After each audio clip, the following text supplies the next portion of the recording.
Today, we are joined by globally recognized social media marketing expert, multi author, and world renowned speaker. We are joined to talk a little bit more about his new book, The Age of Influence.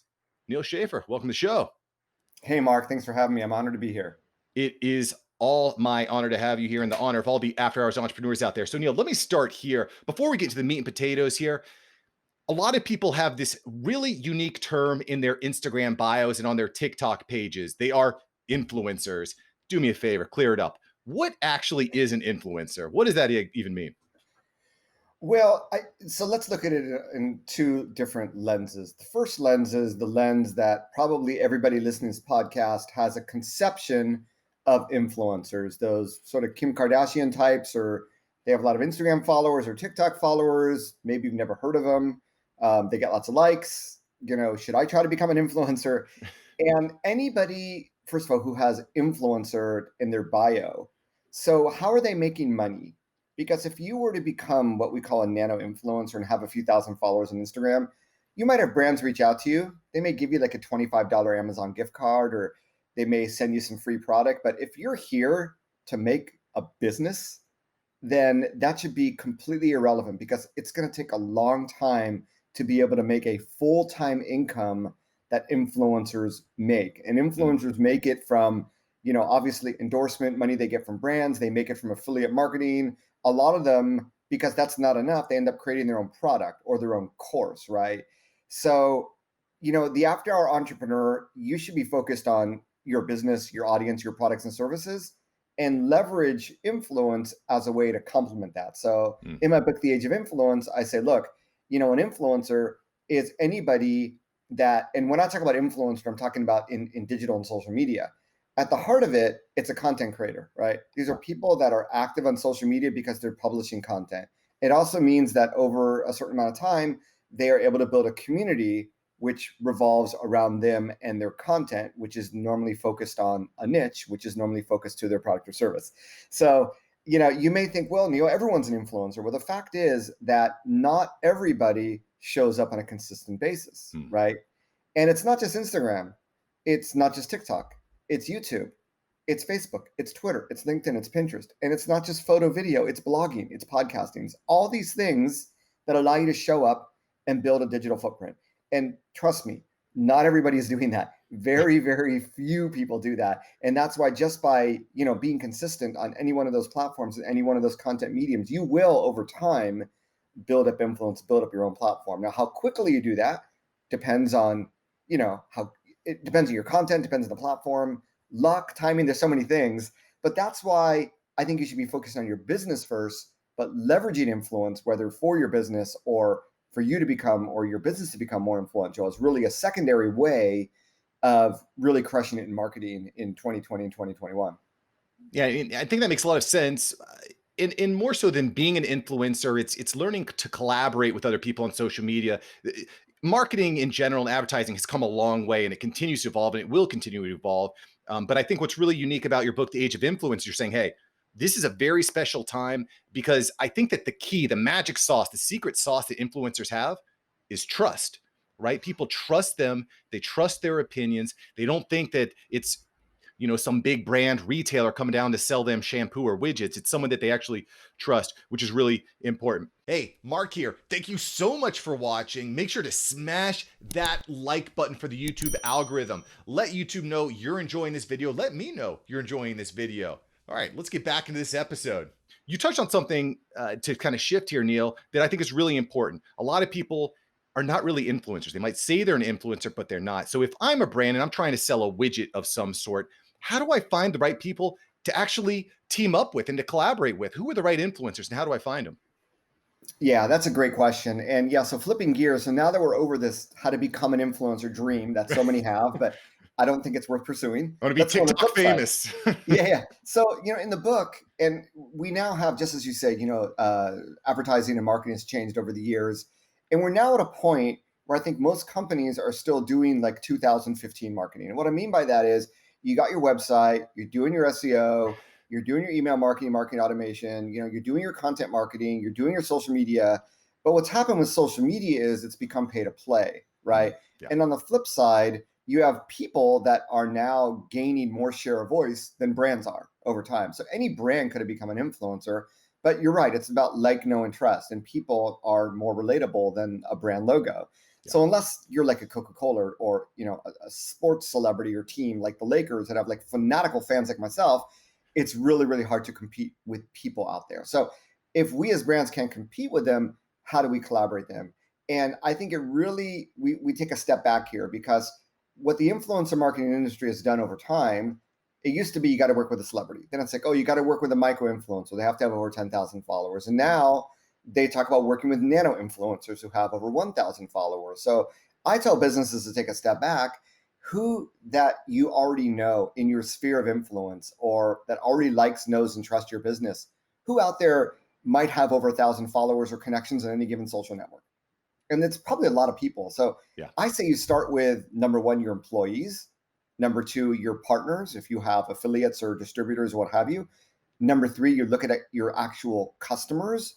And number four, you look at your actual followers in social media.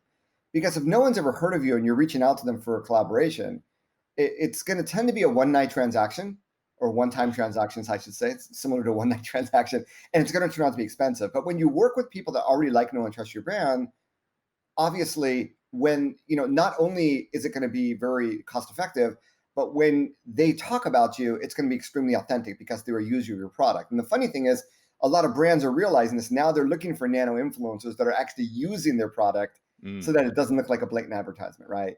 So I Yeah. think if you start there, you will avoid a lot of the landmines that are out there of working with the wrong influencer and spending a lot of money and not getting any return on that, right?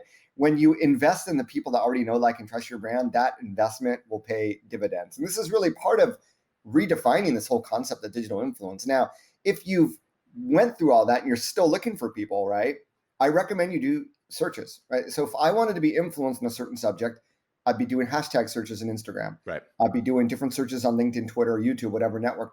See who comes up, right? And you can start to make a list of these people that you see come up on multiple search terms or in trending, people that have over 1,000 followers, and really start to map them out and go from there. And I recommend you don't start at the top, you start at the bottom. You work your way up, unless And you're truly influencing yourself. And if you've never worked with, whether they be nano influencers or micro influencers, if you've never done this type of collaboration, it's going to be a learning process, right? There is a learning curve. So you don't want to just reach out and say, hey, I'd like to offer you something. You want to reach out and develop a relationship. Hey, we love your content. We know that you speak to a lot of small business owners that are interested in accounting. We have the world's greatest accounting software. Surely there's a way we can collaborate. Are you open for a phone call to discuss, right? You want to build a relationship. And in many ways, you want the influencer to lead you into how best they want to work with you. Because just like this is an after five side hustle that everybody has that they want to make their main hustle, a lot of influencers the same thing, right? They're business people. They're doing things during the day. This may not be their main thing, but if you can collaborate, it helps your side hustle. It helps their side hustle, and you won't know until you have that conversation. Yeah, well, and that's kind of what I wanted to go into a little bit deeper, Neil, because let's say you reach out, let's just say 100 influencers, right? You reach out to 100 people, you say, "Hey, let's connect. Can we're interested in working together, collaborating on this brand and on this product," right? Some of them are probably going to be like, "Yeah, $1,000 a post, 10,000 bucks." Prices are going to be very, very variable. But let's say that you find some influencers that are within your budget and they're going to work for you, they're going to work for your brand, they're going to work for your business. Mhm. How do we actually quantify if there is any ROI? Like, how are they actually converting into real sales? Are we tracking that by analytics? Are we tracking that by affiliate marketing metrics, landing pages? How would you recommend that business owners can actually find ways to quantify that return on investment? Yeah, I think what you want to do is you need to have some linkage, right? The linkage can come in a few different ways. It could be the affiliate code link in bio, very common. It Hmm. could be a discount code where Yep. every influencer has a separate discount code. And discount codes are really, they're win-win-wins, right? They're win for you, win for the influencer, and win for their community. So you want to have some sort of trackable method, or you have a specific landing page just for that influencer and their community. I And like it. unless you're doing that, I mean, if you want to measure vanity metrics like number of likes, number of comments, obviously it's easy to do that.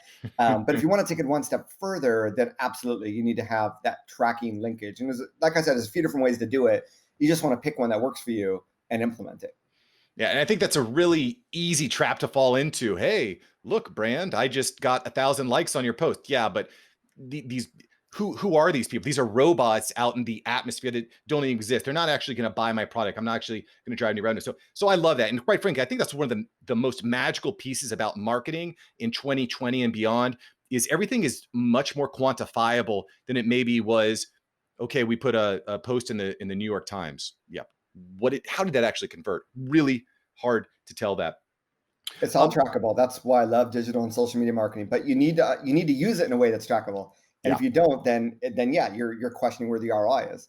yeah. And Neil is, of course, breaking down. He just gave you 3 specific ways that you can do that. You can learn way more if you pick up his book, The Age of Influence. Okay, cool. So I'm going to talk about something that you're doing, Neil, right now in 2020, end of the year, Q3, that's really unique. Actually, going into Q4 here, that's really unique. I don't hear a lot of people talking about this. I think this is really cool. And that is guest podcasting. You've made it your goal to guest on over 100 podcasts. So I want to ask you, why is that? Nobody's doing that. Why have you decided to make that a priority for you? Yeah. So, well, thank you for listening to my podcast. So you you probably got that intel. This all started. So I'm writing a book on influencer marketing, and I published it in the middle of the coronavirus pandemic. It literally published March 17th, and California went on lockdown on March 19th. Mm, So I'm talking to my publisher, and they're a huge publisher. They work with Gary Vaynerchuk, what have you. How do you recommend that I promote my book? Do you recommend I pitch the traditional media? And they said no, it's going to be expensive. It's not going to be as effective as you think. I'm like, well, who do you think I should pitch to? And they go, we recommend you pitch to podcasters and bloggers, right? mm, So if you think about it, who are the new influencers when media influence has been democratized, right? It's a lot of times they are bloggers and podcasters. I mean, sometimes YouTubers, but in my line of work, obviously, I am going after entrepreneurs, business owners, business executives, marketers, what have you. So maybe it's more of a B2B than a B2C, or it's that same sort of target demographic. And when I thought about it, yeah, if I could pay someone to post a photo holding it on Instagram, but right. it's probably not going to sell a lot of books, right? People are not on Instagram looking for book advice, although there are some accounts that do well with that, I understand. And I don't think there's many YouTube channels focused around book reviews. Now, I did some searching on blogs. There's a few blogs that have these like top marketing book posts, but there aren't that many, and they're already published. They're not going to revise it just for my book. And the other thing is, there aren't a lot of interviews. There are not a lot of shows on YouTube that just do interviews, or shows or blogs that just do interviews. But podcasting is a whole separate beast, because there are podcasts. Most podcasts are based on interviews, right? So there's actually a demand for to talk to people about what they're doing. And what I noticed was that there aren't. Okay, so sure, if you were to go to the iTunes chart, and obviously this book is about marketing, there's like a top 200 list, right? Right. But really, the number of podcasts around marketing is a lot smaller than you might think compared to the number of blogs out there or the number of Instagram channels, what have you. And when you're on a podcast, it's not like a blog post where people may stay on your site for a minute or like 5 minutes if you're lucky. It's like this podcast. It's like 20, 25, 30 minutes, right? That's a really, really long time you have to leave an impression to get someone to get to know you. So you combine all this with the fact that I have my own podcast. So this is where, if you have influence, you have to yield it, because guess what? A lot of podcasters, they want to be featured on other podcasts because they know it's a great way to grow their show, right? So all of these things came to mind. It's like, you know what? I'm going to go through the list. I'm going to try to find the top marketing podcast, because it's something I can do. It's something where the content's needed. And yeah, there may not be as many people listening to podcasts as there are reading blogs, what have you, but it's also not as crowded of a market. So I set up a KPI for myself. I said, you know what? If I could appear on 100 podcasts, I will have left no stone unturned. I would have done the best I could do. And after that, then whatever happens, happens. But I'm not going to look back saying I should have done more if I'm on 100 different podcasts. So I spent a lot of time. Because here's the thing. It's the same thing when you reach out to influencers. So Mark, we had this conversation about me coming on your podcast. There are some podcasts where I know I'm not a good fit. So I'm not going Right. to reach out to them. It's a waste of time. And by the way, when you reach out to influencers, you don't want to, brush them the wrong way. You don't want to burn any bridges. You want to leave a good impression. So if you just use software to send the same message to 100 people, it doesn't work. It has to be personalized. You have to personalize. That is definitely a challenge when we're trying to find guests too. Actually, it's kind of a funny story. I had a guest that my assistant had reached out to a couple weeks ago. This was about a month ago, actually, and the guest was kind of turned off. He's like, "Look, this is very generic. I'm not into it." And it actually turned into a conversation with this gentleman who ended up coming on the show. He's like, I like the way you roll, Mark. You're actually open to learning and open to improving. And I think that's really unique. And to your point, I think one of the powerful things about podcasting is the psychographics are typically people that are either educated or interested in being educated. So particularly if you're in a line of business that has anything to do with marketing, business, in your case, social media, really, really powerful. These are people that want to learn, right? Yeah. They're hungry for it, especially if you're an author. So I'm And a going to lot of go. and a lot of business people I have gotten just by being a guest on one of those 100 podcasts. I got business. I got Right. business from someone else who read my book, a CEO of a very large company, read my book, and he said, "Neal, I'm so sorry I haven't left a review of your podcast on Apple. I'll do that soon." It's like, dude, you're giving me business. It's worth way more than one Apple review.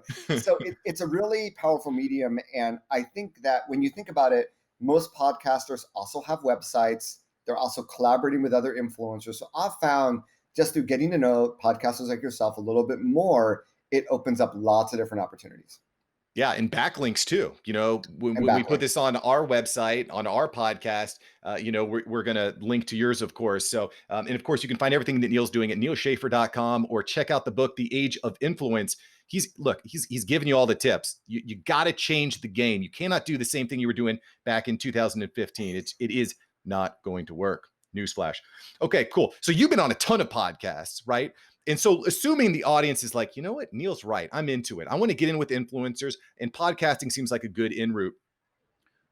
How can you actually go in and be a good guest? What are some takeaways that we can take away as business owners and collaborators? How can I be a great guest on a podcast? What do you do? What do you like?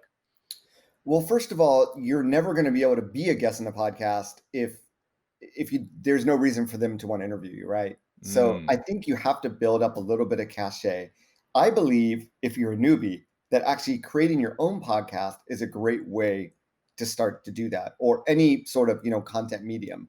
But podcasters get pitched. I'm sure you do as well. I get pitched all the time by all these people, and it's really random, right? So you really want to make sure that first of all, when you pitch, you have to have some cachet to say, why they should have you, but the message has to be really aligned with that podcast. And that's why you really need to personalize it. I think what makes a good guest, number one, is having a topic that both you're an expert in and that yeah. audience would be interested in hearing about, and something that wasn't recently interviewed or talked about on that podcast. So there was one podcast, I mean, they've talked about influencer marketing, twice in the past 2 months. Like, sorry, we can't talk about it until for another few months. Ping us then. And I totally get that. So I think that's, the pitch, and then having that content that's really appropriate. Obviously, beyond that, not only delivering, I think when you have your own podcast, you become better at speaking and knowing what the expectations of being on a podcast are. But I Mm, think it's what you do after the podcast. So I'm pretty religious about sharing. Every podcast I'm on, I will share on social media, but not everybody does that, right? right. So that is absolutely something that if you become a guest and if you want to be invited back again, right? What happens is podcasters look at their analytics. I was invited back on the Making a Marketer podcast recently, and they go, "Neal, you were like our 8th most listened to episode ever."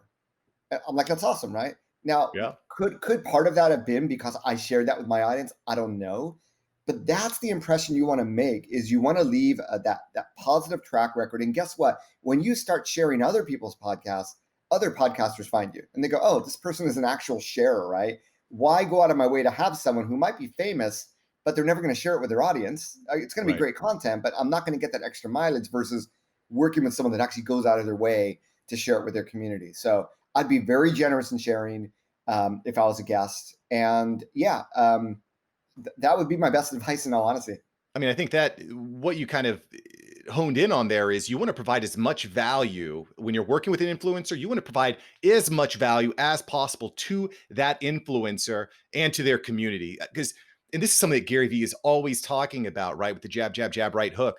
If you go onto a podcast, I believe, with the sole goal of selling something and you keep plugging something you're trying to sell, I think it rubs listeners the wrong way because I'm coming. Totally. My hope with this show is someone's gonna be like, I want to know about influencer marketing. Neal's an expert. I want to get some tips, right? And so when you go in giving value to the guest, to the listeners, and to the host, you get invited back. You get more parties, right? It's That's a great way. about selling your ideas and yourself rather than selling your product or service. And the Mm, quicker you figure that out, the more podcasts you'll be invited back on. I right. hate it when, I remember there was this one podcast with someone who's quite famous on Instagram. I'm not going to name any names. And, they were talking about like tools and, hey, and she was saying, oh, this really great Instagram tool, but if you join my academy, you'll be able to find out. And then the person interviewing her said, oh, is it such and such a tool? And she goes, oh yeah, that's the tool. So it's like, well, you gotta, anyway, you gotta let the information flow. Yeah. And Yeah. what we've learned over the past decade with in the age of influence of content creators, the more you share, the more you get back. A lot of this is a commodity because if you were to search for the tool, you're going to find it anyway, right? Mm, mm, What's not a commodity is that unique perspective, unique spin, always having an expert on tap so that you don't have to spend hours and hours looking for those blog posts. You know what I mean? yeah. And you're speaking to someone that's been there and done that. So, yeah, hopefully, everyone listening, they're nodding. It makes sense. Everyone listening, you have a lot of stories to tell. You have a lot of experience. What you're working on is awesome. You got to let the world know about it, right? And being a guest on podcast is an excellent way. It's the only, I'm not going to say easy avenue, but it is the most appropriate avenue out there of all those major content mediums to easily do it. Absolutely love that. And it's been my experience, certainly, that the more you give, the more you get. If you can give someone a tip or a takeaway, like Neal has just given us a ton of takeaways in this episode, if you can give some actionable tips that someone can walk away with and their life is better, they are going to be hungry. They're going to listen. They're going to follow you on Twitter. You got to check out Neal Schaffer's Twitter, by the way. They're going to be hungry for more. So give away your best stuff for free and see what happens on the back end. Okay, cool. So Yeah, Neal, I before do we my business. I do business with the Bank of Karma. They're my main bank. So love that, love that, love that. It's amazing what happens. It's really remarkable. And the sooner you learn that, like you said, Neal, the better your business, the better your platform is going to be. Build that totally. relationship equity. Okay, so we've been talking here with Neal Schaffer, author of The Age of Influence. Check it out, learn more. And before I let you go here, Neal, I've got a couple rapid fire questions from you that I just got to know. You ready? You strapped in? Let's do it. Cool. Neal, if you had $50, what is a must-have business item? What is the first business item that you would have to get for less than $50? Ooh, thinking. IC recorder. Okay. I Okay. because I actually started recording my podcast on an iPhone, but that's Mhm. over $50. I then went to an IC recorder, which is about $50, a Sony one that I use. And it allowed me to like easily interview people when I was out and about. This is before coronavirus, obviously. So that's just the first thing that came to mind. Sure. Love it. What is a must-have subscription? What's a subscription that you just got to have right now? In terms of business tools, movies, Could be anything. Could be well, anything. Amazon Prime. Amazon Prime. Gotcha. Good one. Good one. If you could only have one social media app on your phone, what would you have? Ooh, I probably have Instagram. Love it. It's Instagram is it's definitely Yeah, I don't do Instagram for business. I do Instagram to have fun and to keep in touch, love it. and which Love I it. think is what social media was originally intended for. So it definitely fits that purpose. It's a good way to connect with people too. I Totally. like it for connecting. If you had 10 seconds with yourself 10 years ago, what would you say? I'd say to be bolder in my vision, my plans, my actions. Love it. And a final question here for you, Neal. If you had a billboard message that could reach millions and millions of people, what would you put on your billboard? Ignite your passion. Beautiful. Neal said it. I agree with it. Neal, thanks so much. Thank you, my friend.